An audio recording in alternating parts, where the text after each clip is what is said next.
Nuestro sistema solar siempre ha sido un filón para los escritores de ciencia ficción. Pero con los grandes avances en la tecnología telescópica y las observaciones cercanas de las ondas no tripuladas, se ha descubierto todo un nuevo elenco de lunas. Muchas de ellas van en una dirección, algunas van en dirección contraria. A diferente velocidad se van cruzando, las interiores se cruzan con las exteriores. Durante casi medio siglo se creyó que el sistema solar solo albergaba 32 lunas. Su tamaño iba desde el de la luna de Júpiter, Ganímedes, mayor que el planeta Mercurio, al de las pequeñas con forma de asteroide, como las lunas marcianas Phobos y Deimos. Pero ese número quedó obsoleto. En el año 2007, los científicos anunciaron el descubrimiento de 20 nuevas lunas alrededor de Júpiter, una alrededor de Saturno y 3 alrededor de Neptuno. Lo que ocurrió es que los telescopios contaban con cámaras CCD. Se trata de cámaras digitales que hoy tiene casi todo el mundo. Es difícil que los astrónomos puedan fijar el número exacto de las lunas del sistema solar. A medida que las cámaras ganan sensibilidad y los telescopios potencia, van descubriéndose más lunas.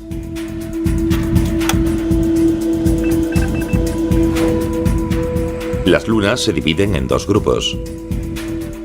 Las que, como nuestra luna, describen órbitas casi circulares sobre el ecuador de su planeta, se denominan lunas regulares.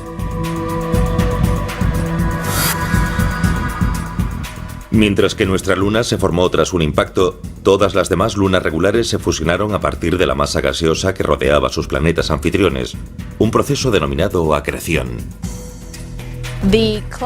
El ejemplo típico de lunas regulares serían las galileanas de Júpiter: Io, Europa, Ganímedes y Calisto. El mismo material que formará Júpiter también, pero más expandido. Pues bien, ese material se acumuló y formó las lunas. Las lunas que describen órbitas alargadas muy inclinadas respecto al ecuador de sus planetas se denominan lunas irregulares. La mayoría de ellas se mueven en órbitas retrógradas, en sentido contrario a la rotación de su planeta. Febe, la nueva luna descubierta alrededor de Saturno, es un ejemplo perfecto. Inició su vida celeste como viajera independiente alrededor del Sol, antes de que la capturase la mayor masa de Saturno. Regulares o irregulares, las lunas deben permanecer dentro del alcance gravitatorio de su planeta anfitrión. El límite de esas órbitas se conoce como esfera de Hill. Ese fenómeno debe su nombre a George William Hill, astrónomo estadounidense de mediados de la década de 1800. La esfera de Hill es la zona en torno a un planeta que se mueve con ese planeta, y dentro de ella la gravedad del planeta supera la gravedad del Sol. Las lunas de Marte, Deimos y Phobos, actúan de modo diferente dentro de la esfera de Hill. Si el planeta rota más rápido que la órbita de la Luna, como Deimos, las fuerzas de la marea entre ambas lo que harán será alejar cada vez más a Deimos. Phobos, por otra parte, orbita más rápido que la rotación de Marte. Estas pequeñas lunas las descubrió el astrónomo estadounidense Aspet Hall en 1877. Bautizó a Phobos en honor del dios griego del miedo y a Deimos por el dios del terror. Tom Duxbury participó en la misión Mariner 9, que fotografió por primera vez las dos lunas con forma de patata en noviembre de 1971. A altas horas de la noche de un día frío, lluvioso, oscuro y horrible, observé las imágenes, giré la foto de lado y me pareció como una calavera. Tenía un aspecto inquietante.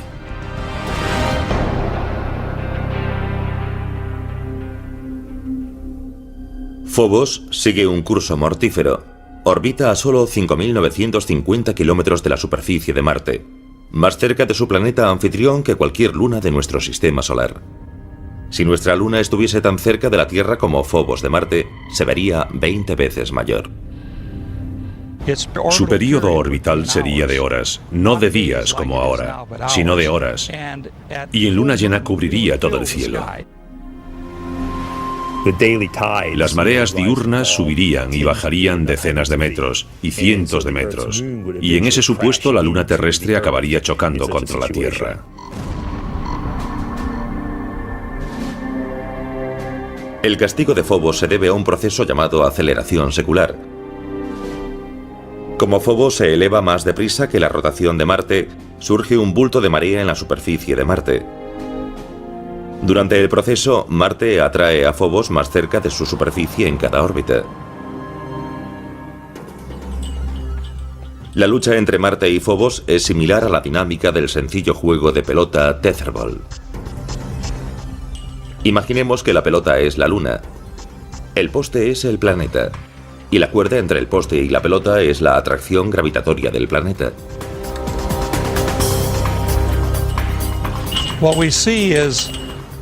Lo que vemos es que la gravedad tiraría de la Luna de tal modo que se acelera, va cada vez más rápido y se va acercando hasta que acaba chocando con el poste. Eso es justo lo que le está pasando a Phobos. Orbita alrededor de Marte más rápido que la rotación de Marte. La atracción del planeta va acercando cada vez más a Phobos y acelerando más su órbita.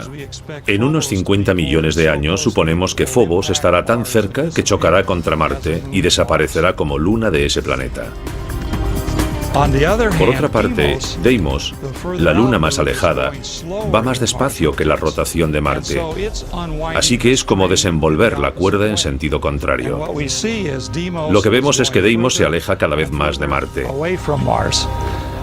Con el tiempo, Deimos se verá arrancada de la órbita de Marte por la gravedad del Sol, así que Marte acabará quedándose sin lunas.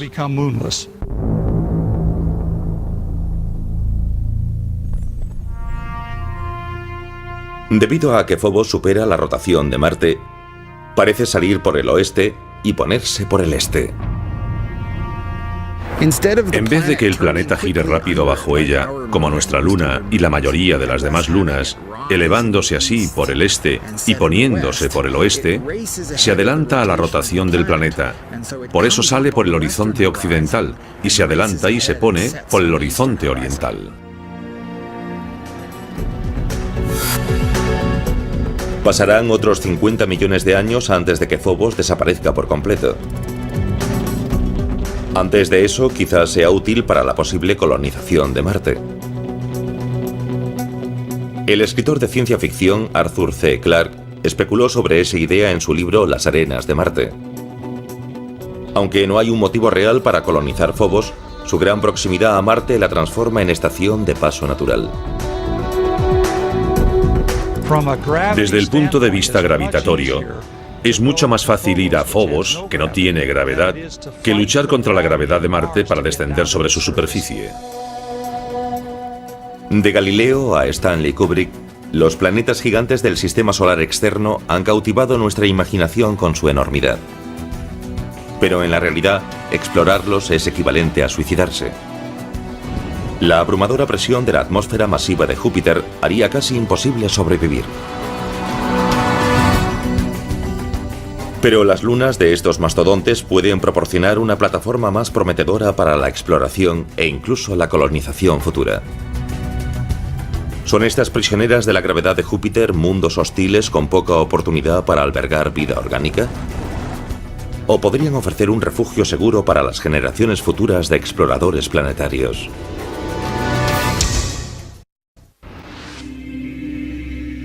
Hasta hace poco, no se sabía mucho sobre las lunas de los gigantes de hielo y gas. La mayoría estaban ocultas por el brillo de sus planetas anfitriones.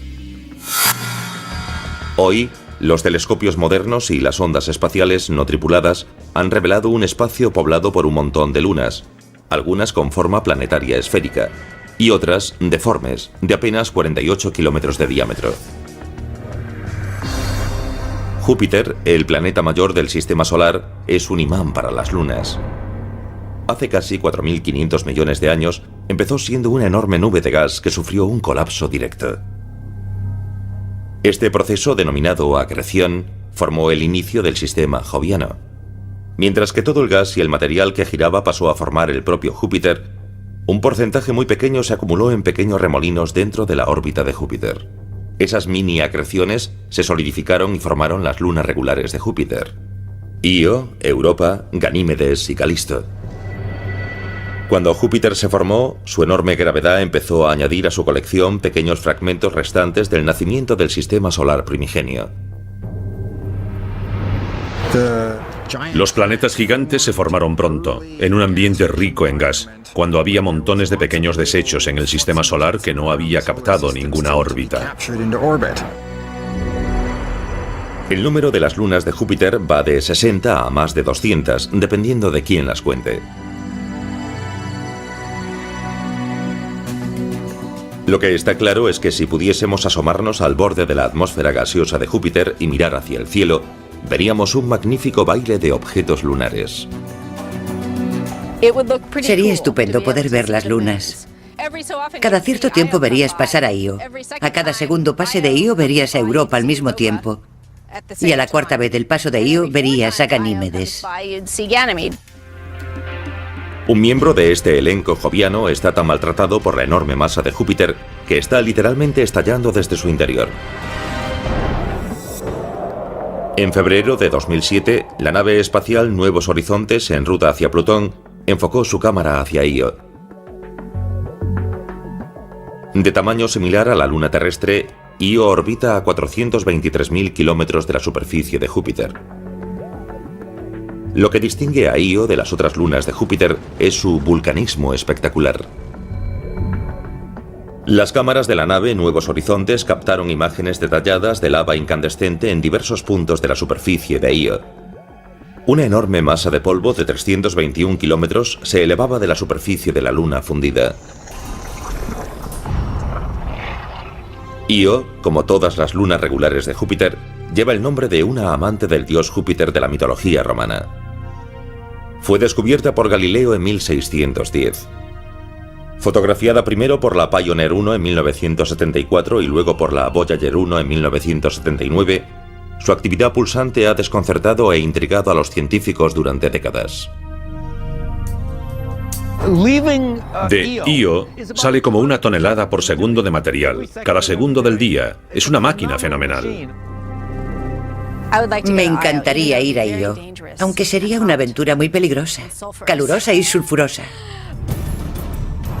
Io es demasiado pequeña para haber mantenido un núcleo fundido desde su formación. Algo que se desconoce tiene que ser el causante de su calentamiento. Todo el interior de Io puede estar fundido, porque se contrae mucho mientras orbita en torno a Júpiter. Este proceso se conoce como calentamiento de marea. La enorme gravedad de Júpiter provoca fricción en el núcleo de Io. Igual que un escultor amasa un trozo de barro, Júpiter está creando sin descanso su propia obra maestra. Si una luna se calienta por efecto de la gravedad, se vuelve maleable, puede estirarse como barro y deformarse debido a la gravedad del planeta anfitrión. La superficie de la luna está fría, se rompe como cuando tiras del barro, se rompe rápidamente, pero el interior, que está caliente, puede ablandarse, estirarse y moldearse por efecto de la gravedad del planeta. La mayoría de las lunas regulares tienen órbitas circulares. Para producir un calentamiento de marea, una luna debe tener una órbita más alargada, en la que la distancia hasta el planeta anfitrión cambia radicalmente durante un solo ciclo. El único modo de producir esas órbitas excéntricas es si interfiere en ella la gravedad de otra luna. Cuando una luna tiene una órbita excéntrica, una órbita no circular, se acerca y aleja a su planeta anfitrión. Al alejarse se contrae y se estira al acercarse. Io está en resonancia orbital con sus compañeras Europa y Ganímedes. Mientras que Io y Júpiter luchan por establecer una relación sincronizada, Europa y Ganímedes tiran de Io en direcciones opuestas. Júpiter tira también, y entonces Io se estira y contrae debido a ello. El calentamiento de marea de Io, al que se deben sus prodigiosos volcanes, tiene un efecto secundario adicional. Crea el mayor objeto estacionario visible del sistema solar. Una enorme nube de gas 500 veces mayor que Júpiter. En 1990, el profesor Michael Mendillo y su equipo de la Universidad de Boston descubrieron una gran nube de gas que abarcaba la enorme distancia entre un extremo de Júpiter y el otro. Fueron los primeros que fotografiaron toda la nebulosa los que descubrieron su origen y el proceso que la hace crecer. Io es pequeña, así que no tiene mucha atmósfera, pero sus volcanes proporcionan constantemente material que podría ser una atmósfera. Pero también podríamos preguntarnos por qué no tiene una atmósfera enorme si los volcanes llevan activos miles de años. Ello se debe a que el material se escapa. El gas clave es el sodio. Aunque solo constituye el 5% de los materiales expulsados por Io, los telescopios de la Tierra lo detectan fácilmente. El sodio emite un brillo anaranjado. De hecho, el sodio se usa mucho para iluminación vial en muchas ciudades del mundo. El sodio y las otras moléculas gaseosas son acribilladas por la luz solar y los electrones en el potente campo magnético de Júpiter.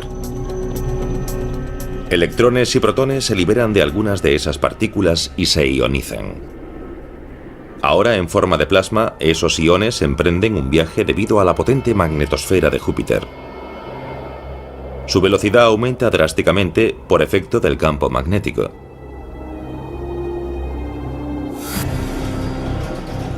Es como si estuviesen montados en un tío vivo cósmico.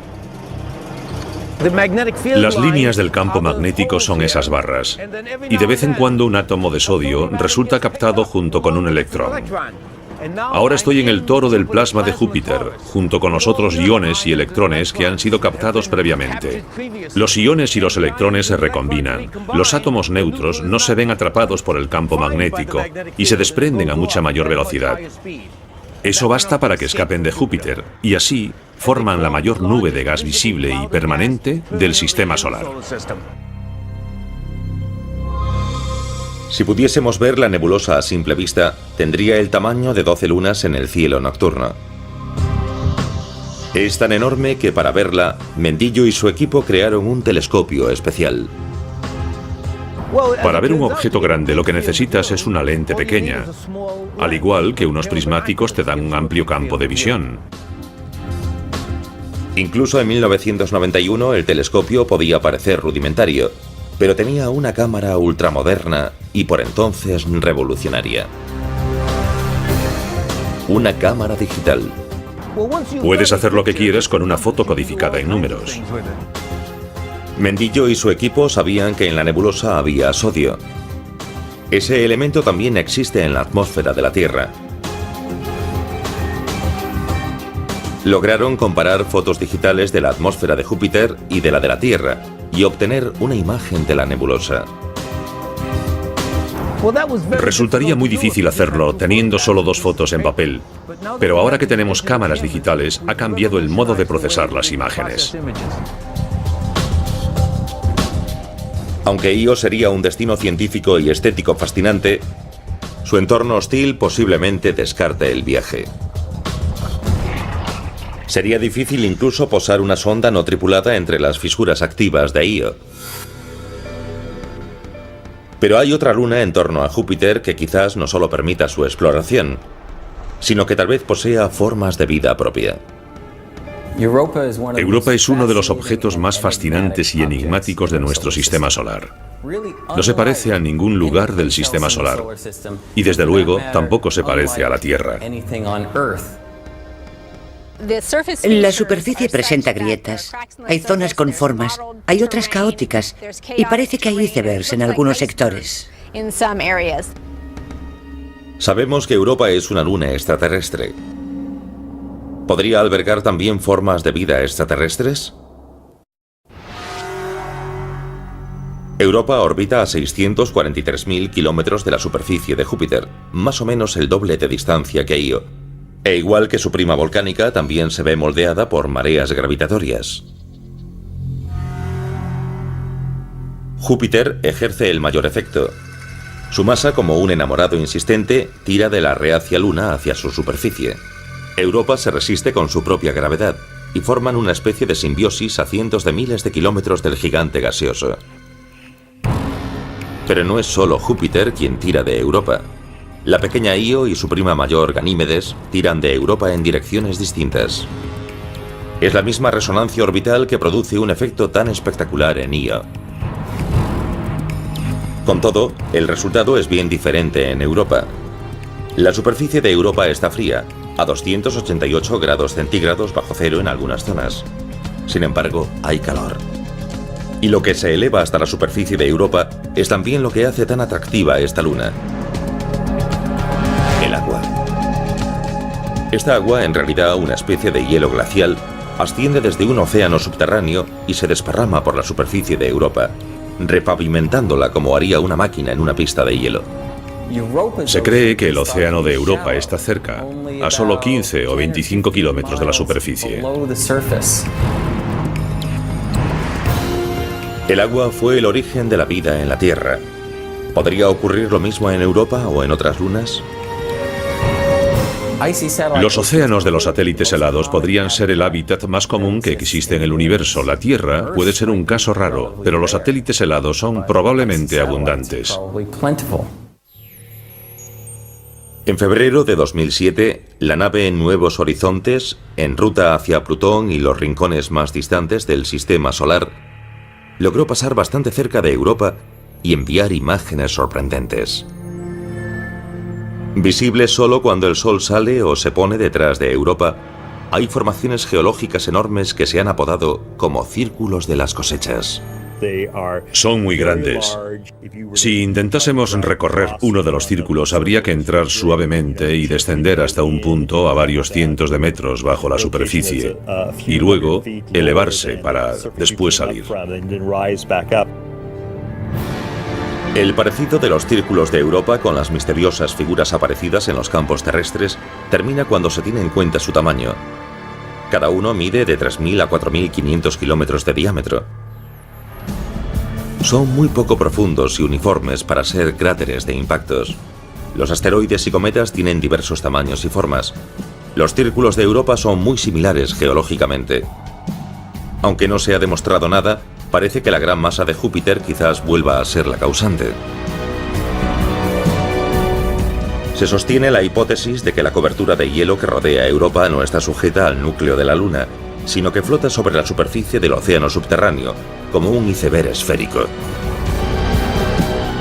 La región polar tal vez fuese moldeada por Júpiter y luego, a lo largo de cientos de miles de años, se vio arrastrada hacia el ecuador.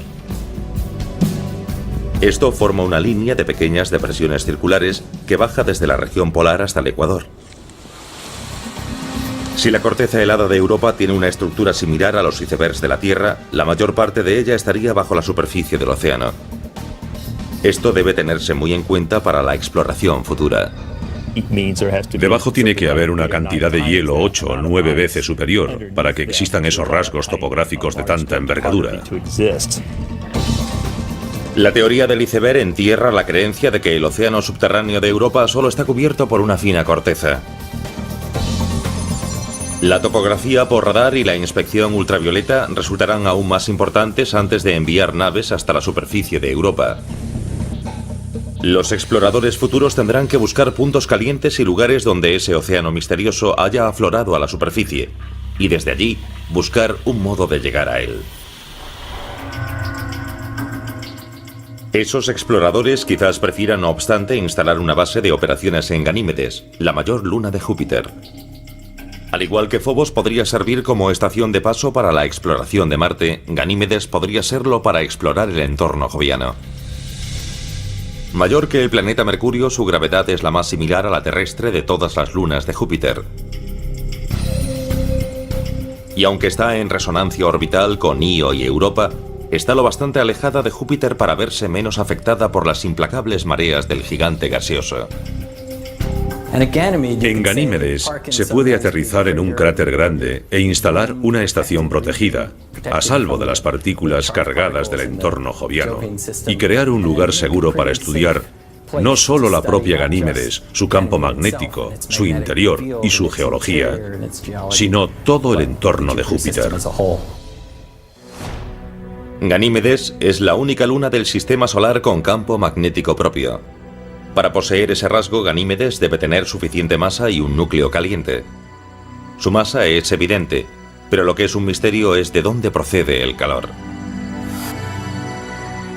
Ganímedes se ve afectada por las fuerzas de marea de Europa y de Io. Pero las mediciones sobre su órbita indican que es lo bastante redonda para evitar el aplastamiento y estiramiento que sus compañeras sufren debido a Júpiter. Creemos que tal vez ocurrió algo en el pasado de Ganímedes que cambió ligeramente su órbita. Tal vez su excentricidad se desajustó durante un momento y generó mucho calor dentro de Ganímedes, haciendo que el núcleo se calentase. Pero no lo sabemos seguro. Lo que sí sabemos es que el reciente paso de la nave Nuevos Horizontes por el entorno joviano nos proporcionó una imagen fascinante de las maravillas que nos aguardan en las lunas de Júpiter. Los científicos esperan que llegue el día en que una nave se pose sobre una de esas lunas y empiece a descubrir los secretos de esos mundos misteriosos. Otra luna helada orbita alrededor del gigante Saturno. Es demasiado pequeña para mantener su propia atmósfera, pero eso no le impide socavar la atmósfera de su planeta anfitrión. Encélados, aunque es bastante pequeña, lleva el nombre de una tribu de gigantes de la mitología griega. Como Io y Europa, Encélados describe una órbita excéntrica alrededor de su planeta anfitrión, Saturno. Las fuerzas de marea de Saturno estrujan y moldean esta luna diminuta y crean calor en su núcleo. Pero al contrario que Io, no vomita material fundido que forma una enorme nube de gas. El agua no brota hacia la superficie como ocurre en la helada Europa. No, Encélados vomita chorros de agua helada a la atmósfera de Saturno. No se trata de un volcán, sino más bien de un geyser. El vapor de agua después queda en órbita en torno a la pequeña luna, o como está cerca de Saturno, la gravedad de este puede atraerlo hacia el planeta. Interesados por su trabajo sobre el toro de Io, Michael Mendillo y su equipo de la Universidad de Boston empezaron a estudiar el efecto de Encélados sobre la atmósfera de Saturno. El agua es un catalizador estupendo para que los iones y electrones se recombinen. Antes del proyecto Cassini, los científicos se basaban en simulaciones informáticas para calcular las condiciones atmosféricas en torno a Saturno. Indicaban que Saturno debía de tener una ionosfera muy robusta. Sorprendentemente, los datos de la Cassini indicaron que la ionosfera de Saturno era solo el 10% de lo que las simulaciones informáticas habían supuesto. Al parecer, el agua helada proyectada desde Encélados neutraliza las partículas cargadas de la ionosfera de Saturno. Preparados. Despegue. Los científicos averiguaron casi por accidente el efecto que el agua puede ejercer sobre la atmósfera de la Tierra. En 1973, cuando la NASA lanzó la estación espacial Skylab, utilizó su último cohete gigante Saturno, el cohete lunar. En ningún lanzamiento se había permitido que el vehículo espacial mantuviese el motor encendido a la altura de la ionosfera. Pero esta vez el motor gigante siguió encendido y arrojó una tonelada de vapor de agua por segundo a la ionosfera, y la ionosfera casi desapareció ese día. Hizo un agujero en la ionosfera de la Tierra, la capa superior de la atmósfera. Un agujero que la radiación solar ionizante tardó 24 horas en reparar. Pero en Saturno, donde Encélados arroja continuamente 6 toneladas de agua por minuto a su atmósfera, el efecto a largo plazo ha sido importante. No hay peligro de que Encélados destroce por completo la ionosfera de su planeta anfitrión. Pero esta pequeña luna de solo 482 kilómetros de diámetro ha atraído la atención de la comunidad científica y del propio Saturno. Mientras preparamos ondas para ir a Phobos y Europa y estudiamos los datos de Encélados e Io, todo un elenco de nuevas lunas ha aparecido literalmente en escena. Antes de la década de 1990, la mayoría de los astrónomos decía que solo había 34 lunas en el sistema solar. La mayor parte eran lunas regulares como la nuestra, cuerpos esféricos que orbitaban en torno a un planeta en la misma dirección que éste rotaba. Pero un puñado de esos satélites son lo que se conoce como lunas irregulares. Esas lunas irregulares describen órbitas alargadas. Suelen ser órbitas inclinadas y en sentido contrario a la rotación de sus planetas anfitriones. Parecen patatas voladoras, astillas o masas deformes. Fue difícil localizarlas antes de ahora, porque son muy pequeñas y también suelen ser muy oscuras. La llegada de la fotografía digital y el uso de lentes sensibles a la luz cambiaron el terreno lunar en menos de una década. El doctor Brett Gladman, de la Universidad de la Columbia Británica, descubrió su primera luna irregular en 1997, en el observatorio de Monte Palomar. Desde entonces, el doctor Gladman ha descubierto 17 objetos que permanecían ocultos en el sistema solar. Se detectan objetos en el sistema solar externo observando su movimiento respecto a las estrellas y galaxias de fondo, que son estacionarias. Así que tomas una foto del cielo y esperas una hora.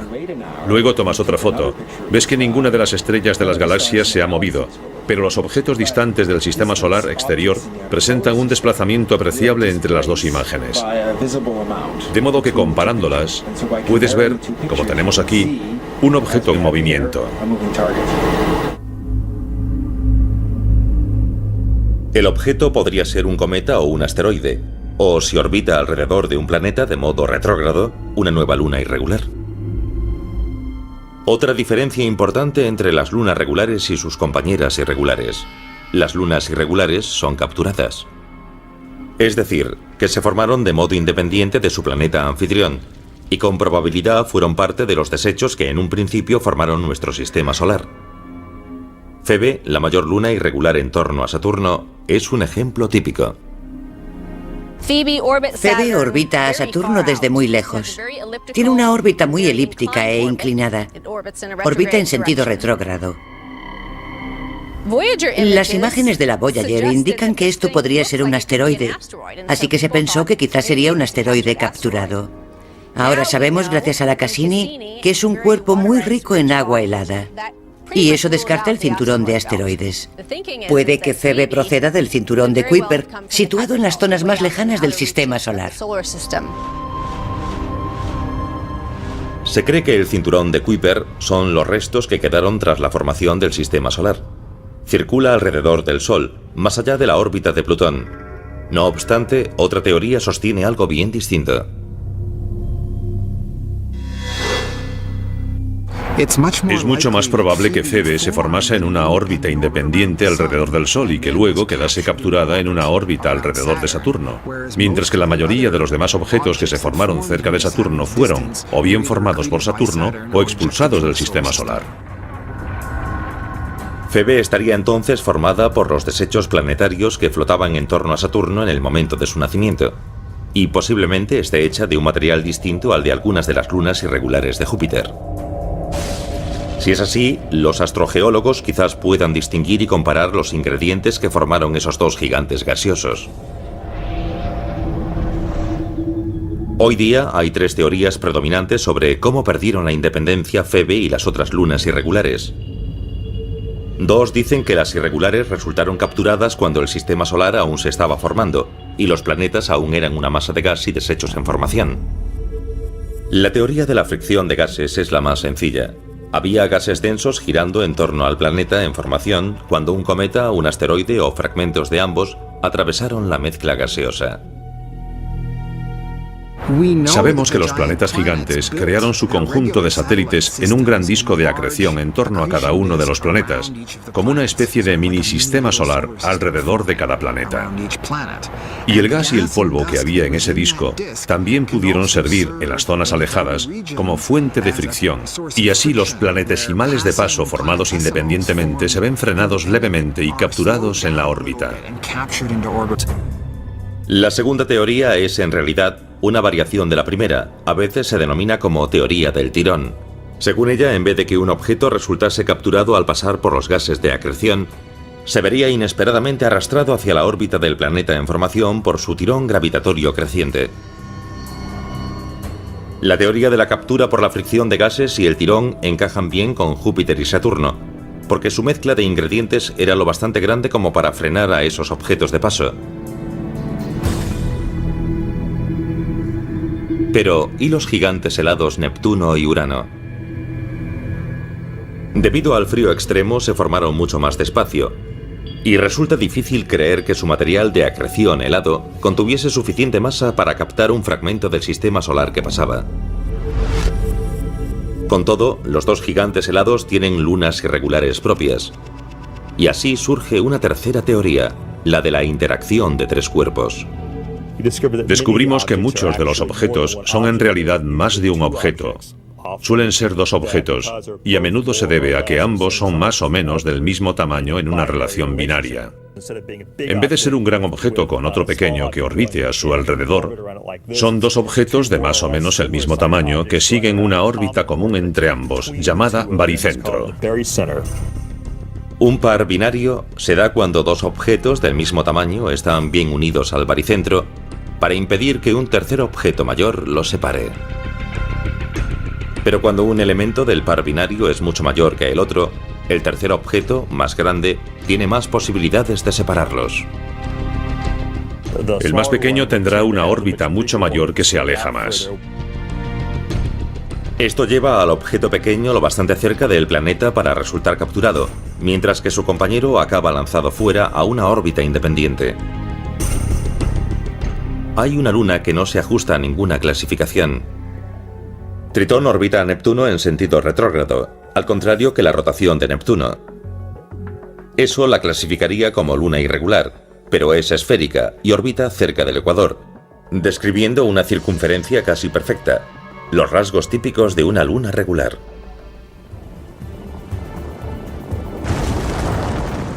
También expulsa misteriosos chorros de agua helada, con ciertos signos de que en un tiempo fue o posiblemente aún sea volcánicamente activa.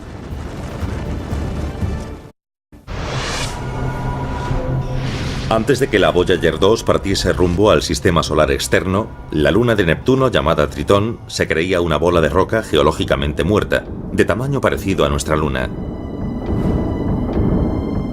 Cuando la Voyager envió fotos que revelaron un mundo con montañas, fallas, fisuras, signos de movimiento tectónico y también una atmósfera sorprendentemente densa, los científicos se quedaron atónitos. Los fenómenos geológicos que suelen asociarse a planetas mucho más calientes y grandes podrían estar dándose en una luna helada algo menor que la nuestra. La Voyager no detectó volcanes activos en 1989. Sin embargo, como la luna de Saturno, Encélados, surgían géiseres periódicamente de la superficie del planeta. Lo que más asombra de Tritón no es solo que se den en él procesos geológicos únicos, sino el hecho de que ocurran aunque Tritón sea una luna irregular. La mayoría de las lunas grandes del sistema solar son satélites regulares, con la excepción importante de Tritón, la mayor luna de Neptuno, que orbita a contramano. Así que se cree que Tritón es un objeto capturado. Una luna capturada que actúa como una regular. ¿Cómo pudo un objeto del tamaño de Tritón aminorar el paso para no atravesar la atmósfera de Neptuno ni chocar directamente con el planeta helado?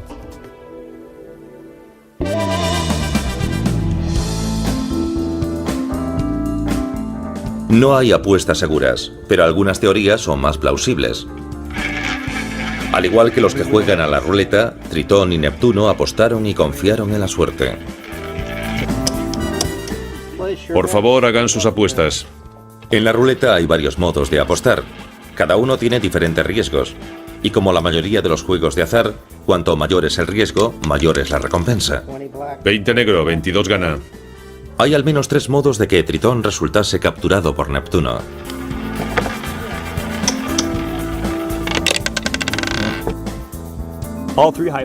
Todas esas hipótesis son físicamente posibles, pero la primera, la de la fricción de gases, es la menos probable, porque el periodo de tiempo que Neptuno tuvo un disco de gas y polvo que podría haber capturado a un prototritón fue muy corto, así que la oportunidad fue muy pequeña, más o menos como apostar al cero verde en la ruleta.